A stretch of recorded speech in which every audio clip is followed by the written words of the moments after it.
It's that time. The bell has rung. Mental punches are about to be thrown. 5, 4, 3, 2, 1. Get ready to face off with the strategies and tactics to take on the martial arts of everyday life and win. Welcome to the School of Crazy Monkeys podcast. Here's your hosts, Dr. Rodney King and Aaron Laboutier.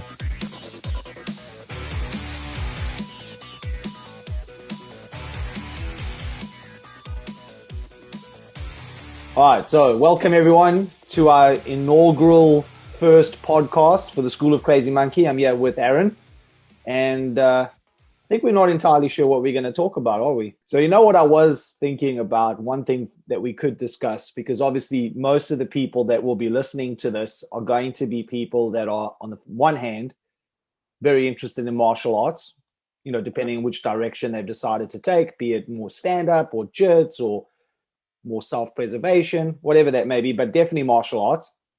And then the other side of it is there's going to be everybody listening to the call is going to be interested in what we do, right? The Crazy Monkey Defense Program, our other programs like Monkey Jits and our approach. So one of the things that we always talk about and the way that we situate what we do, we say that we have it in three, if you want to call it, three different categories that are interlinked. We talk about mat, we talk about street, and we talk about life.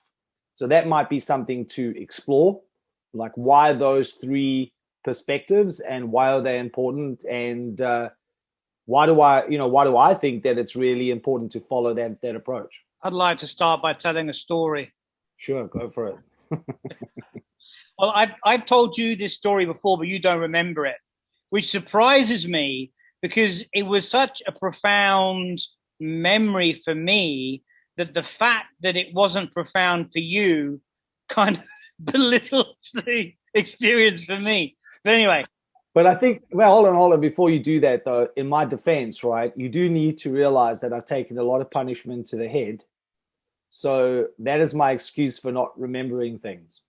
Okay, all right. Point taken. All right. So I suppose it would have been maybe my first ever camp at KL, in KL. So you're talking about the annual training camp that we hold every year. ATC, yeah. ATC, yeah, sorry, ATC. I'm also been getting a lot of hits in the head lately, so I'm catching up with you on damage. Yeah, ATC. So I think it was the first one, if not, then definitely the second one. And I had just been given my blue belt from our brother in Sao Paulo. And I always got the impression, most probably quite rightly so, that you were a little dubious of me getting it anyway, because in hindsight, when I got it, I most probably didn't quite deserve it. But anyway, that's maybe for another time. So I got my blue belt. I'm at ATC 1 or 2. I'm surrounded by all the hard hitters of the Crazy Monkey tribe. You know, the Erics and the Vinces and the name that cannot be mentioned. And all of these kind of like, you know, people that me or my ego, I don't know. Maybe my ego wanted to impress them. I'm kind of like this new guy, right? And I want them to think that I'm cool. And how do you make yourself cool when you haven't quite realized some of the secrets of life? Well, you think that the tougher you are, the harder you roll, then the more punishment you take, the more punishment you can give, that somehow people will look at you and go, wow, he's really cool. Such an immature thing to think. But I'm sure a lot of people listening will relate to it. So you said, okay, everyone find a partner, just have some fun. And then you looked at me and you said, Aaron, come and roll with me.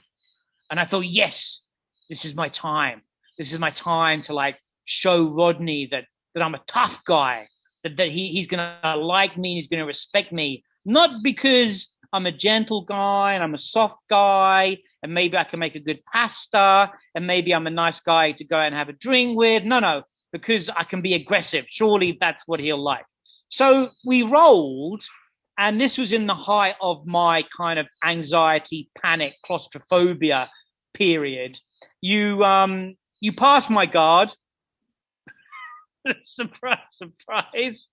And then I fucking freaked out. I mean, I totally freaked out. And I came up with some nonsense. And I remember saying to you, yeah, sorry, I've got a bad shoulder. The classic bad shoulder, which is everyone's way of manly saying, right now I'm shit scared, or I'm having an attack. But if I say I got a bad shoulder, this is my get out of jail free card. You humbly kind of, muttered something under your breath because you must have heard it like 1 million times. And then we rolled again. And I remember pushing you up against the side of the wall and physically trying to strangle you. And I think back to that moment and think to myself, what the hell was I doing? Who the hell was I? What was I trying to prove? I mean, if you look at the Matt Street life, then definitely it was the street. But I was doing it with someone that I looked up to, someone who I actually wanted to be part of that fraternity. But it just goes to show you that sometimes the ego, it cons you, it tricks you into thinking that the way to success, in the way to excelling in the martial arts world, is by being a badass. And it was my attempt of being a badass. And I'll never forget pinning you up against the wall, looking at your face. Your face was obviously clearly thinking like, the fuck is this idiot doing? But in my mind, I thought that I had done something good. At that moment, I actually thought I might have gained your respect because of the level of aggression that I gave you. Now, 5 years later, and significantly a different person, not just on the mat. And I can't say for the street, because I mean that whole concept of street fighting doesn't really appear in my day-to-day life, nor do I want it to. Life, I'm a completely different person. On the mat, I'm a completely different person. And when I think back to that story, I am genuinely horrified that only 6 years ago, in my early 40s, I thought that was the way. And it kind of bothers me sometimes, but at least I can think back and say to myself, well, it was an isolated event. It was an isolated event. And I've learned from it. And my journey from pinning you up against the wall and trying to choke you, because my ego told me that this is how Rodney is going to like me. It's just the saddest story that's ever been told. I don't know if it's the saddest story, but it's a recurring story. Let's put it that way. The injured shoulder, or the feigning the shoulder injury to get out of something, that's very common. I've heard that one more than a few times. But why do people say it? I mean, what is the root of people saying that? From my experience, the root is fear. I think it can be, for sure. I think for some people, though, what actually happens is a lot of what they have been trying to avoid comes up in that moment. And I don't think it's necessarily very conscious, like they're actually thinking about it in a, a conscious kind of rational way. It just kind of comes up, it swells up, like a wave that hits you and you're not looking. And then suddenly you're overwhelmed by this intense feeling of inadequacy. Hopelessness. Yeah, hopelessness, helplessness, inadequacy, depending on what your issues are. And you're not entirely sure how you're actually going to deal with it. So in that moment in time, you bow out. You know what I mean? You take the easy way out, and the easy way out is to say, "Oh no, I'm hurt and I can't carry on." So I think that's definitely part of it.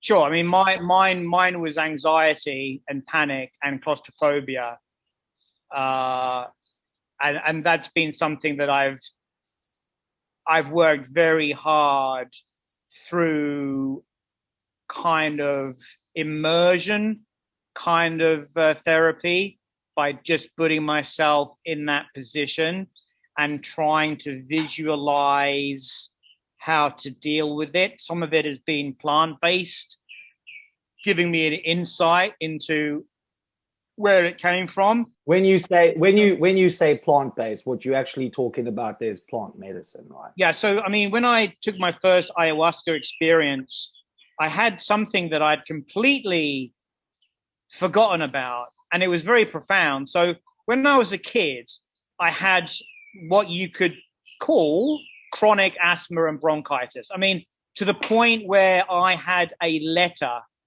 from my mum and from the doctor that said I was not to participate in any sport at all, ever, from the moment I joined school till the moment I left, which also has some spin-off effects, because if you're the guy that can't join in on things like sport when you're going through puberty and children are at their nastiest. I mean, my bullying at school was, I mean, it was pretty bad. I mean, I had people kind of coming up to me with a knife and demanding lunch money off me and stuff like that.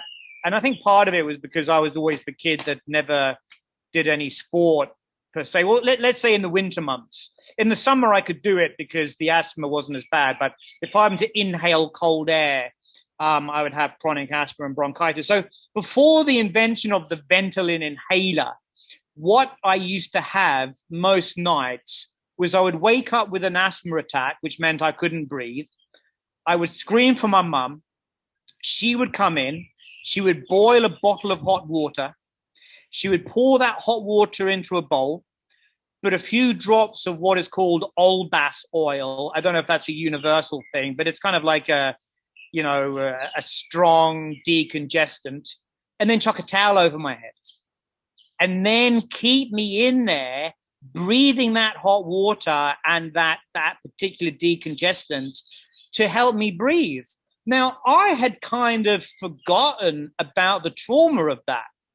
And when I took the ayahuasca, it became quite clear that a lot of the time when people pass my guard and sit on top of me, what's actually happening is my hippocampus is relating that feeling of claustrophobia to the feeling of having a wet blanket over my head with my head shoved in a bowl, having an absolutely serious asthma attack that then sends a signal to my amygdala to freak the fuck out, which is essentially what I do every time, most times before. It's very rare that that happens now. And that's because of immersion therapy, insofar as having people like put me in bad positions. I've done it with you.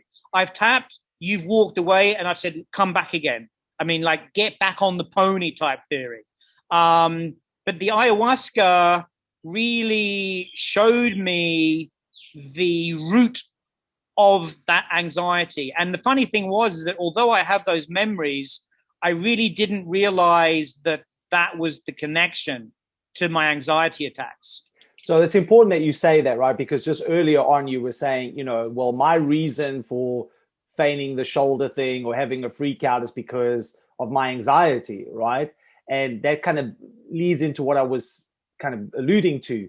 I think a lot of people don't necessarily know why they might respond the way that they respond in that moment in time, because a lot of it is unconscious. I mean, it took you... I didn't. It took you immersion therapy. It took you to go down the road of plant medicine to remember and realize where that was actually coming from. So I think for most people, when they have these situations on the mat where this kind of experience rises up within them, they're not consciously aware of it. They don't necessarily how to trace it back, but it's coming, as Jung would say, right, from their unconscious. I mean, I know for myself, right, when in my kind of, if you want to call it my low kind of spot or my struggles on the mat, where I feel that is anytime I feel somebody is getting the better of me and I don't like that feeling.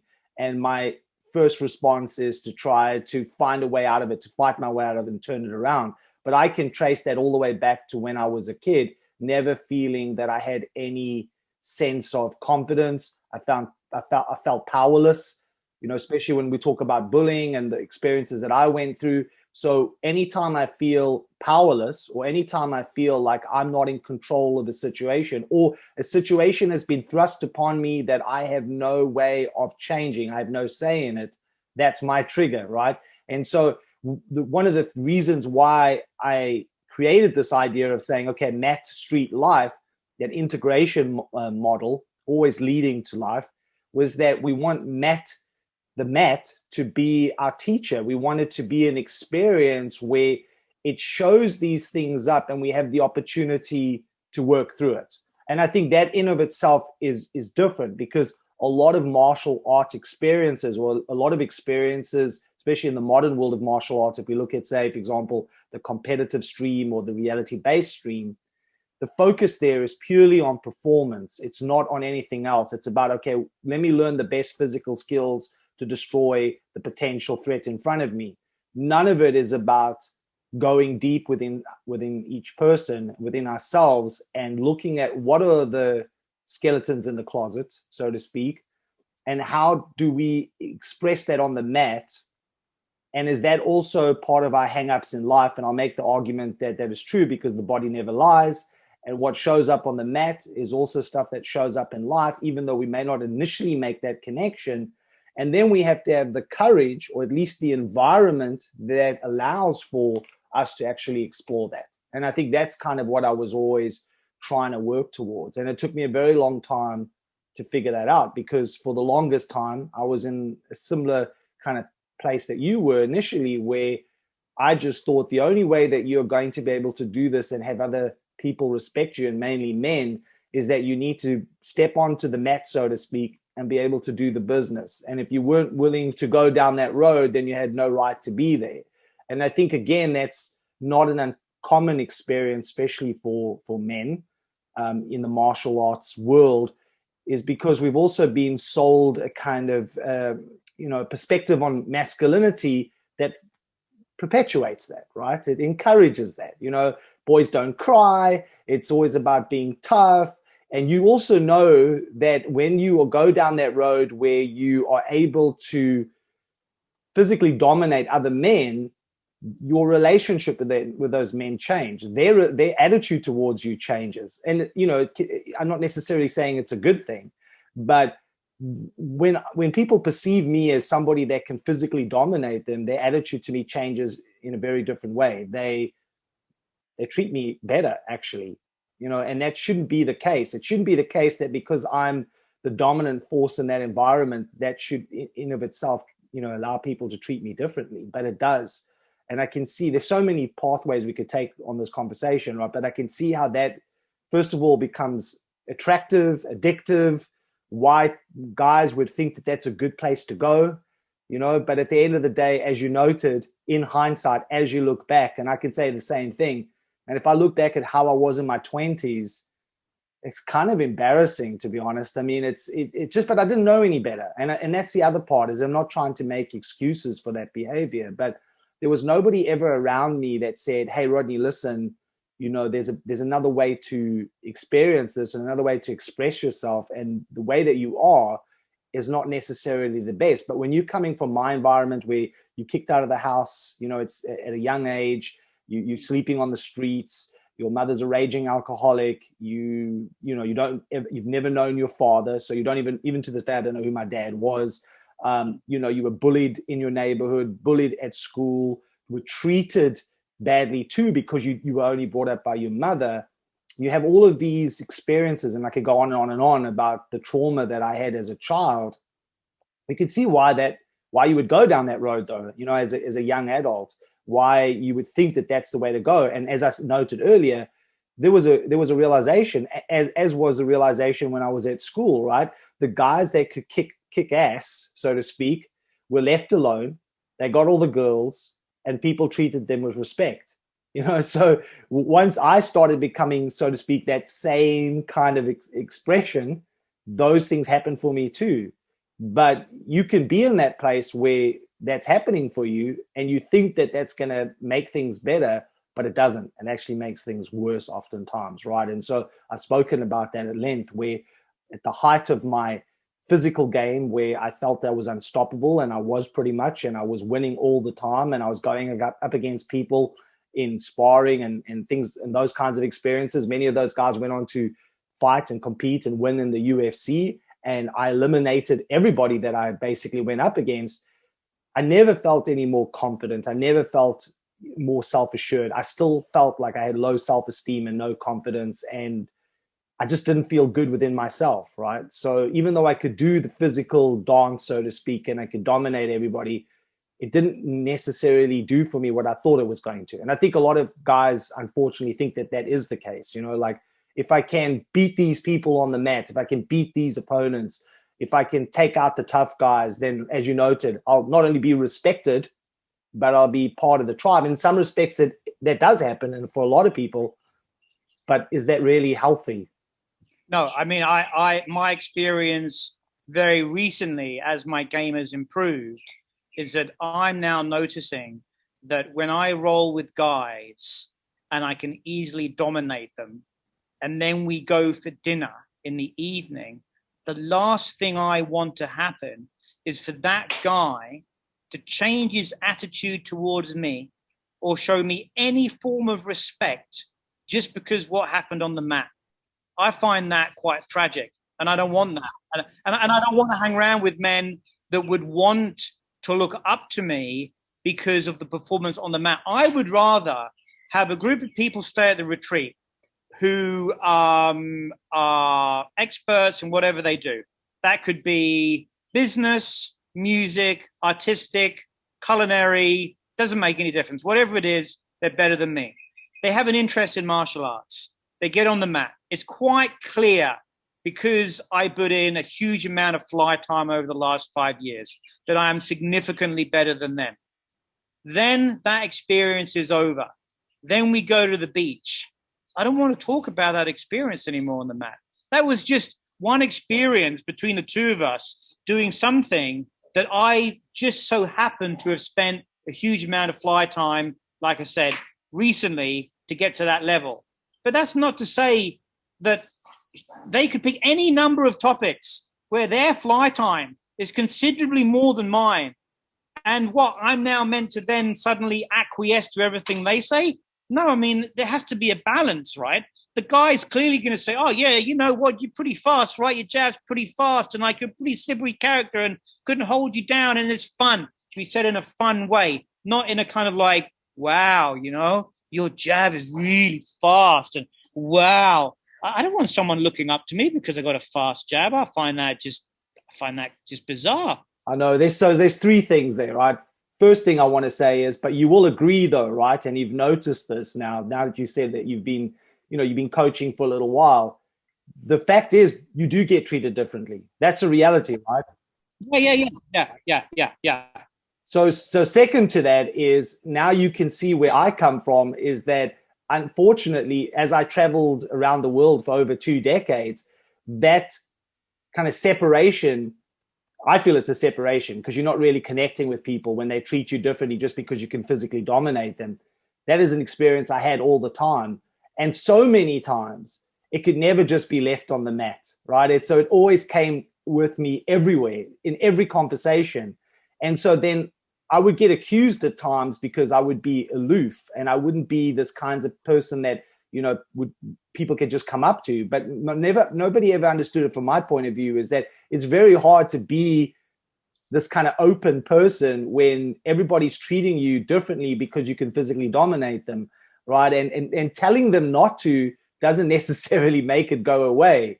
No, of course, a lot of guys don't understand that. So one of the third thing what I was thinking about there was, and what I'm big on now, is I do think that intention is very important. Intention in two respects. My intention for being on the mat, what am I trying to achieve? And the intention of the other people that I'm on the mat with. And that is a choice that I can make a choice on. I can make a decision as the person who is the coach, as the person leading people through the experience. I can decide what that intention is. Unfortunately, if I say the intention is about using the mat to overcome our inner obstacles, to come to peace with our inner demons, about having the experience so that we can learn more about ourselves, see what shows up on the mat that definitely shows up in life, and have that opportunity to work through it. My experience is that's not popular, right? So even if I just think about it like this, right? So we've got 2 Telegram groups where we have people who've joined up to follow what we do, right? One is Matin Street. That's what it is. It's all about the Matin Street. There are a few hundred people there that are interested in that. And then I have the Embodied Warrior Telegram group, which is really about what we're talking about now, about becoming more through the experience of martial arts, about using it as a life performance vehicle. And we got like 50, you know what I mean? It's like, it's not as popular because I think there's a couple of problems here. I think one is, unfortunately, so many people, and especially guys, don't realize that they're going into the martial arts for the absolute wrong reasons. They think, by exactly as you noted right in the beginning from your story, right? They think if they go in, they develop these physical skill, that physical prowess, that is going to allow them to overcome the things that they don't like about themselves. And in my experience, it doesn't do that at all. If anything, it makes it worse, right? So for example, if I'm having problems in my life with anger issues, and I think that by going to train martial arts just purely to learn the martial skills, it's going to help me overcome my anger issues, what's actually in fact going to happen is it's going to make me more angry. That's my experience. That's what I've seen. And I've seen lots of people fall into that trap. You know, so that's the issue. It doesn't make it worse. I mean, it doesn't make it better. It makes it worse. So really the intention has to be there, right? So my intention now is, for the most part, wherever possible, I always only want to be on the mat now with people that want to be in that life camp, right? That's not saying that the performance, the game on the mat isn't important, because it is. You need that game in order to be able, you need the resistance, you need the edge in order to confront those things about yourself that you're having problems with. So you need the reality. But if that's the only thing that you're going to focus on, you will never get to the life aspect, and that's never going to show up for you. And so you'll never make any real inroads through the experience, right? So it's like, yes, you're training martial arts. Yes, you're building your physical prowess, but that's all you're really getting out of it. You know, you maybe built a little bit of, you know, toughness, you got fit and stuff like that. But so what? I mean, beyond that, what else does it do for you? You know what I mean? In my mind is like, where I am now is, okay, if I get on the mat and I'm having the experience on the mat with other people, do I leave that experience feeling better about myself? Do I feel more connected to everybody on the mat? When I walk into life, am I more calm, focused, and centered? Because that's where I want to be, because nobody wants to be the opposite to that in life. Many people are, and that's part of their turmoil, right? It's part of their stress. It's a part of why life seems so hard to deal with, because they're living an experience where they don't want to be. They're not calm, they're not focused, they're not centered, right? So I only want to be on the mat with that, but then at the same with those kinds of people, but then I have to be realistic that it's not going to be the masses, unfortunately. I wish it was. I wish more people coming through the martial arts experience would hear what we're talking about and realize that the mat can be the place of personal transformation. And I think there is a change. There is a shift that's happening in a generation. And I think there's more chance as people move away from the old school concepts of what martial arts, and when I say old school, actually I don't actually mean real old school. I don't mean like samurai level old school, because if you go to samurai old school level and we were having this Zoom with a bunch of samurai, they'd most probably agree with everything we're saying. That's the weird thing. I mean old school as in the kind of karate posters of the 70s and the ninja posters of the 70s, where you peeled off a telephone number because there was a promise of making you a better person, because you were the person that were bullied at school, but not anymore, because for $100 we're going to teach you how to be a real man. That generation has been the cause of a lot of what we're talking about. But the new generation, I think, have a better understanding of the connection to other humans and the development of your own personality and the connection to people around you, the embodied experience. These are all words that are more in the vocabulary of the new generation than of our generation, because we grew up with the telephone number peel off for the ninja class. Yeah, I agree. I think what is happening and what I notice is slowly, and I think it's going to filter down into some topics or subjects or experiences quicker than others. I think martial arts is going to be a little bit slower. Part of that is because of the prevalence of MMA and the competitive cycle in general, and it being so popular. And that's the kind of one thing that most people know about. So if you don't know about martial arts in general, the one thing you probably have some idea about is MMA and the competitive cycle. But I also notice, and this is not me only saying this, but we're in a time where there is a loss of meaning, and a lot of people are struggling to find meaning in their life. And so the natural consequence of that is that when people take on experiences now, one of the things that they do want is to find meaning through that experience. And when I say meaning, it's purpose, right? So what is the purpose of this? And it shouldn't just be an isolated experience only. Yeah, how does this unfold in every aspect of what I do? So I do see that, as you note, and I see that, for example, like with my boys, right? So my eldest son, he's a young adult now, 19. My youngest son is a teenager, the 15 mark.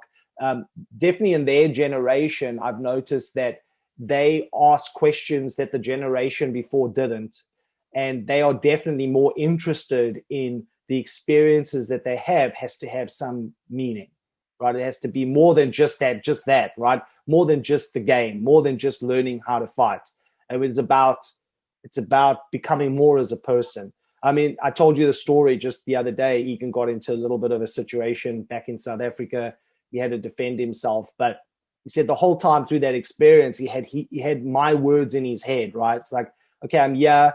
There's this physical situation that I have to deal with. I'm going to deal with it, but ultimately I want to get away from this and walk away from this without having to, devolve into violence. I actually don't want to be in this violent situation. This for me is self-preservation, is an ego defense, and I want to get out of this unscathed as best as I possibly can. So rather than getting into a massive fist fight with a bunch of guys, he did what he needed to do, but ultimately wanted to not be there and basically live his life, right? And so he saw the necessity of violence in that moment, but it was also about transcending the violence. And so when I talked to him, the fact that he had that ability to walk away from it, yes, he did what he needed to do, but walk away from it without it going into a real fight, so to speak, and being able to use his verbal jiu-jitsu, like he saw that as a win, right? Like for him, that was a positive experience, where in my generation, you wouldn't be able to let that go because you're like, man, I should have got in there and I should have just smashed the shit out of all these guys. It's like a different world where I come from. And I'm glad that he's thinking and talking that way. I mean, even in the world of human resource, I mean, if you speak to HR managers, they're the first to tell you that there's an enormous shift in the way that they have to advertise for jobs for the new generation. Because our generation, it was very easy. It was how many holidays do we get and how much money do we get and how quickly do we get a pay rise? And pretty much those were the key questions of HR for the 70s, the 80s and the 90s and the 20s as well, really. But now people are asking more in-depth questions about how they as a person working for this company will have an effect globally or on the environment. The holidays and the money are becoming a secondary question. People are now starting to ask, what value do I bring to my community and to this planet by me working in this company? That's quite a profound difference. Yeah, it's the wisdom age, right? That's kind of where we're moving into. So absolutely, and I see that. So yeah, definitely, I think there's going to be a shift. And for me, I mean, it's like lessons learned, right? I keep saying this, and I want to just come back to that, is that where I see our responsibility, because you also teach, our responsibility as coaches is to have those conversations or to set up the environment in such a way that we can have conversations about what this experience actually means in the fullness of our lives in the people that we are on the mat with, and moving beyond that into the world. And, growing up, like I said, I never had those role models. I never had that conversation. And even when I did do more traditional martial arts, and I came from as a young kid, I came from a karate background. Yes, we would talk about these things kind of almost like in a parrot fashion, right? These are the ethos of karate, not using karate for evil, never throw the first punch, all those kinds of things were not talked about. They were mentioned. You were expected to know them, but they were never fully explored. There was never really a discussion around it. It was never, why is that the case, right? Like, what does this actually mean? What does it mean for you? What does it mean for the environment that you find yourself in?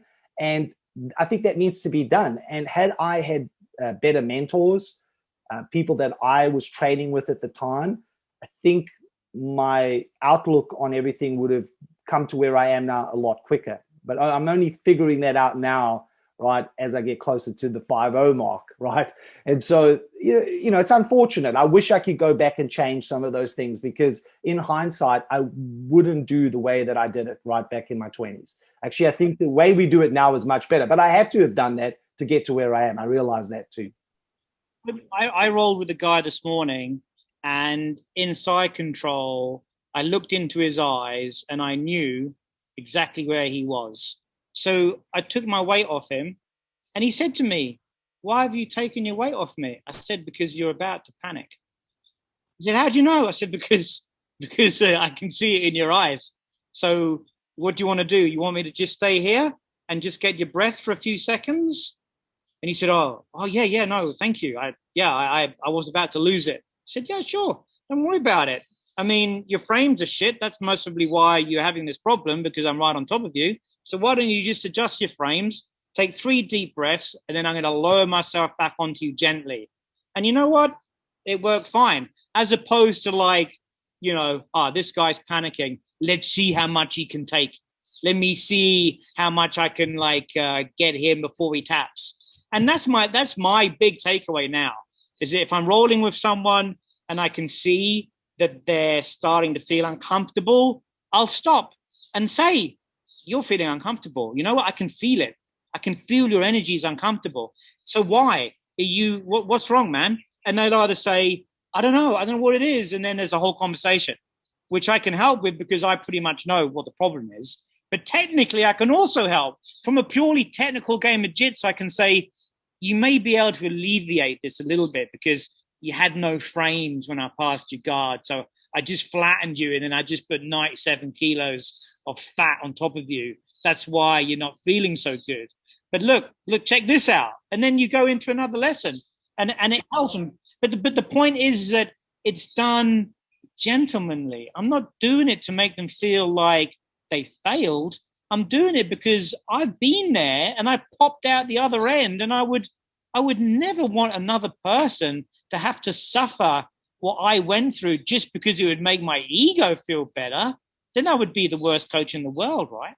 Well, I mean, there you've shifted the intention is what I'm talking about, right? Your intention for being there, you've decided what you want that experience to be, and then you're allowing other people to have that same experience, right? You can make that choice. You can have the intention of, exactly as you noted, just coming in and smashing people. And unfortunately, that's how a lot of these martial arts environments are, especially the performance-based environments. That's just how it goes, right? I mean, I know you've had these conversations, and we've talked about it, where you have people coming down from hyper-competitive academies, especially in jiu-jitsu, and where they come from, it's just smash and burn, right? It's just 100 miles an hour. And when they sit down and they're really honest, it's not really the experience that they want. And they're not really gaining what they should be gaining out of jiu-jitsu from training in that way. Sure, maybe if you want to go down the competitive route, that's fine. But the vast majority of people are not there for that, right? They really aren't. And I think that's the thing as well that I'm trying to say is I don't think people realize why they're there. They know something is missing. They know that they need to work through things.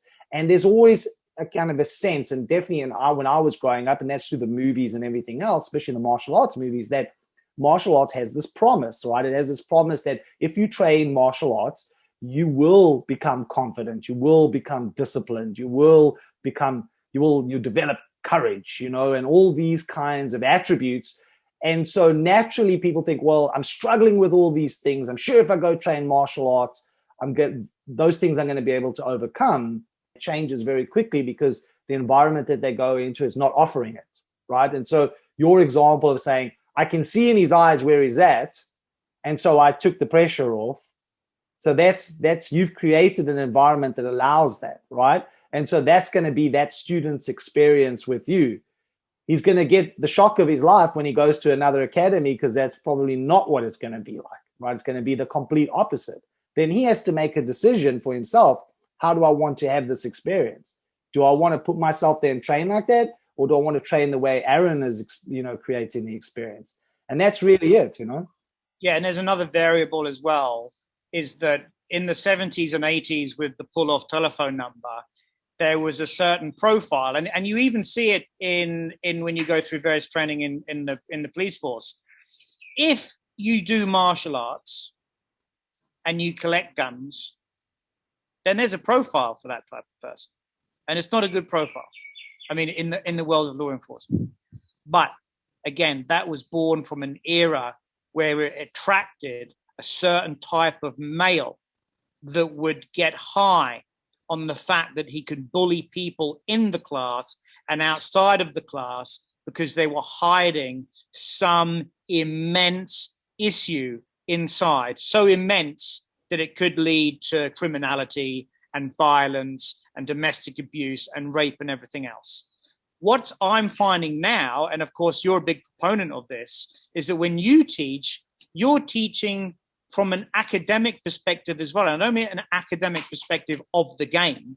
You're talking from an academic perspective of the research you've done through your master's and your PhD. That adds a whole new dimension to rolling. Because if you roll with the guy whose sole experience is just about violence, then that's the only thing you're going to take from it.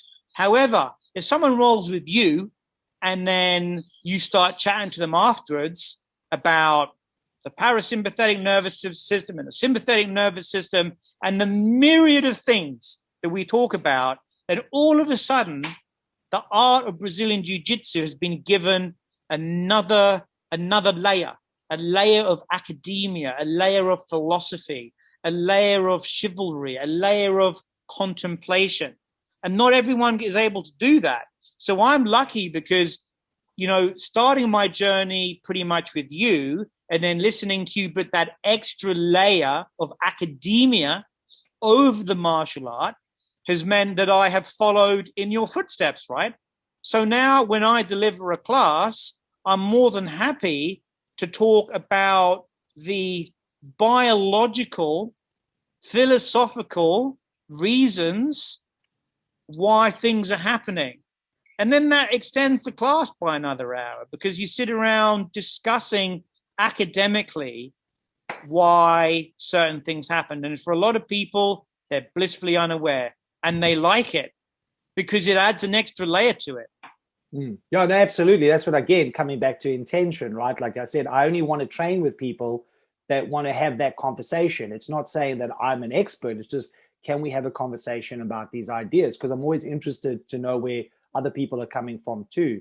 And that's the environment that I've decided to create. If I go back to my 20s, I'm not entirely sure that the people I was surrounding myself with and the people coming to my academy would want to have that conversation. But that's how we set the intention there. And in actual fact, we were all insecure. That's the thing, right? And where I see us now is that it's a very mature way of approaching the martial arts, and it's allowing people the opportunity and the space to discover things about themselves that they kind of know that's there, but it's largely unconscious and they're not really sure what's driving it. And through the conversations and through the training, so those kind of two experiences, they come to a better realization and awareness of themselves. And I think that's very powerful. And it's not in some kind of kooky self-help kind of way. I mean, it's very much a practical way because most people, when they go through this, come to the realizations in of themselves.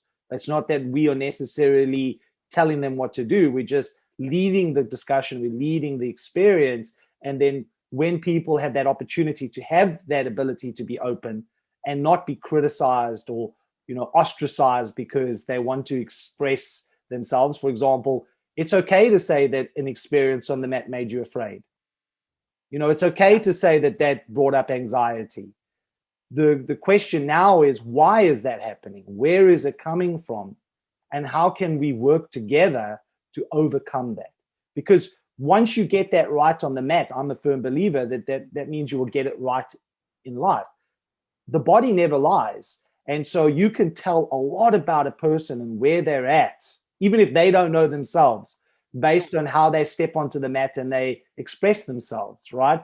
And it's interesting because we've seen this too, right? Many times where we've had a conversation afterwards and we go, okay, that person's really having struggles. They're really struggling. They're in a bad place.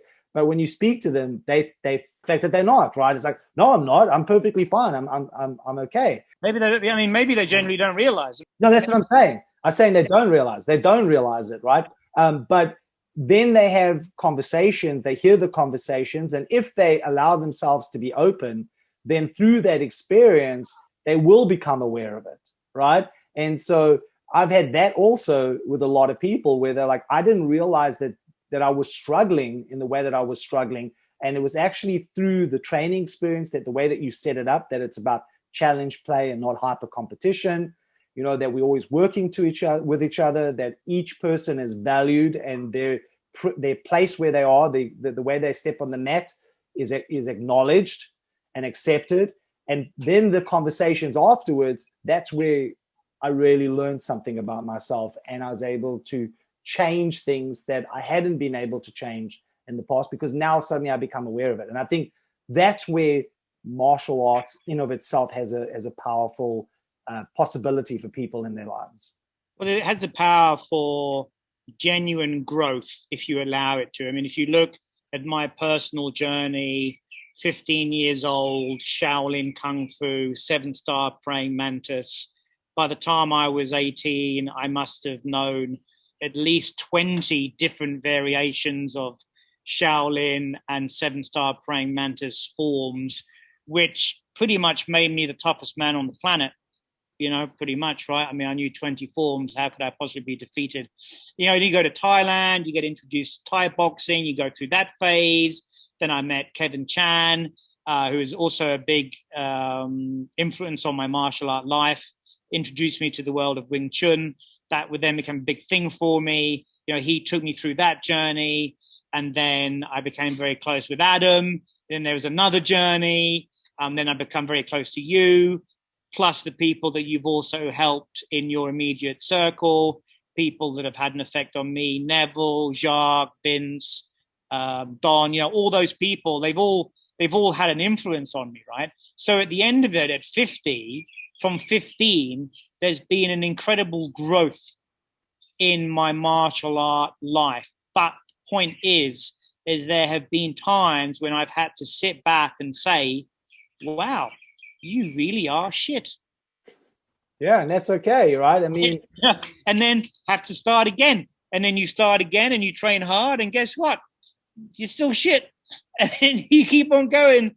And I think that's the important thing. The moment you start to think that you are the shit, then that's a problem. But I think humility and humbleness, and I think that's something that Brazilian Jiu-Jitsu is very attractive to a lot of people, is because it does have the ability, if you allow it to keep you very humble. Yeah. If you allow it to.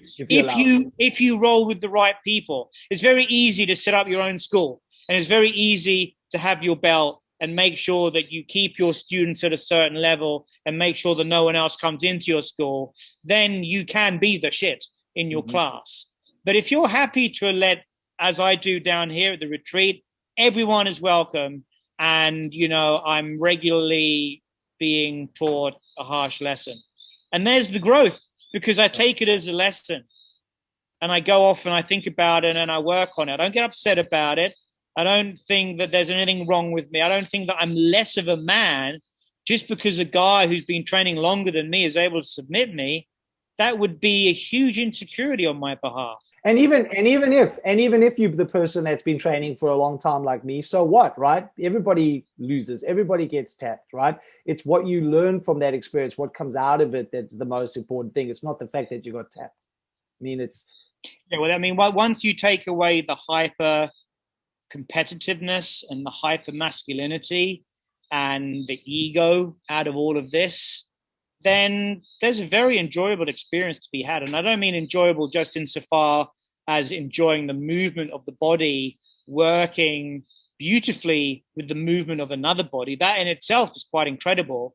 But just the beauty of growth in learning new things about yourself, both mentally, emotionally, physically, having endorphins in your body, feeling a little bit stronger than you used to, feeling a little bit more flexible, feeling like you can do a handstand that you never used to be able to do. And all of that is magical. I mean, forget about the submissions, just the fact that you just feel lighter on your feet and that you feel a little bit more youthful because you're rolling with people, for the most part, that are 20 years younger than you. That in itself keeps you young, and that you can keep up with them. Absolutely. So I think as we come to the end of this first episode, what I just want you maybe just to highlight, because people listening to this may not know this. So I'm on the Isle of Man presently, and that's largely due to COVID. Normally I would be there with you at the retreat because I lived 6 months of the year there. Maybe just explain to everybody a little bit about the retreat, where it is in Thailand. And, maybe just mention like what is our goals? Like, what are we looking to do there, especially once we get to the point where the world starts normalizing? Yeah, sure. So, I mean, the retreat was a brainchild of mine 6 or 7 years ago. I bought the land. I built the structures, the buildings for it to be an MMA camp. At that time, that's what I wanted it to be. But even when I was building it, there was something that was bothering me, which was the whole reason why I reached out to you, right? Because there were things that you were talking about that resonated with me. So I thought maybe this guy somehow has something that I need. So then when you came along, the cage disappeared, certain things disappeared, but it was still pretty much a Brazilian Jiu-Jitsu boxing camp. And I would say in 2021, yes, it is a camp for people that are interested in Brazilian Jiu-Jitsu and boxing. Not just under, your banner, but anybody that's looking for that experience, the experience that we've just spoken about. But when we talked about layers, there's another layer apart from the academic layer of Brazilian Jiu-Jitsu, and that's the layer of interconnectivity with nature. And that's something that we're really pushing for down here, is that, when you spend an hour rolling in the gym here, which is completely open, that has maybe 20 different species of butterflies that are flying through whilst you're rolling, and birds, and frogs, and all sorts of other things. There's a connection there to nature. And that's something that both of us, and I think the retreat going forward, really wants to explore. Brazilian Jiu-Jitsu, the layer of academia on top, but an extra layer of how nature, how returning to where we came from, can have a profound effect on how you view yourself and how you view your position amongst everything around you, i.e. nature. And once you realize that you're connected to everything, that puts a smile on your face. That inevitably makes you feel better, makes you feel more relaxed, which makes your jits game better because you're more relaxed. So, I mean, the whole thing is, it's a cycle, right? So in summary, it started off as MMA. It went to Brazilian Jiu-Jitsu. Now there's a layer of academia. Now there's a layer of reconnecting with nature, reconnecting with breathing, and many exciting things. So it's a really quite a broad spectrum of activities that we're looking to give people here, right? Yeah, and then so for those people that are interested, they can go to treerootsretreat.com. They can go check out the site. The retreat is a couple of hours drive away from Bangkok in Rayong, in a small little sleepy fishing village. So people can go check that out. And then, of course, they can always reach out to us, and we'll keep everybody updated via the site. So the schoolofcrazymonkey.com site too, about what's coming, what's happening. One of those, of course, that people can go and read about, it's up there already, is the Embodied Warrior Experience, which really talks to what you've just mentioned about bringing together the integration of mind, body, and ecology. And there was a rumor, I mean, I don't know where I heard it from, but, you know, these rumors are best to get rid of quite quickly. But I heard a rumor that the Tree Roots Retreat website was being updated. You asshole. So, yeah, that's my goal. That's what I'm doing next. There you go. So everyone that's listening, you can either look at it now and see the old one, or wait a few days for Rodney to update it. Thanks, I appreciate it. Thanks, Aaron. All right, man, cool. All right, well, we'll let everybody know about just follow us and subscribe, and then you'll know when the next episode is up. Brilliant. Good to talk. Catch you later. Until the next episode, get out there and spread some crazy monkey magic. For more information on all things Crazy Monkey, head over to the schoolofcrazymonkey.com.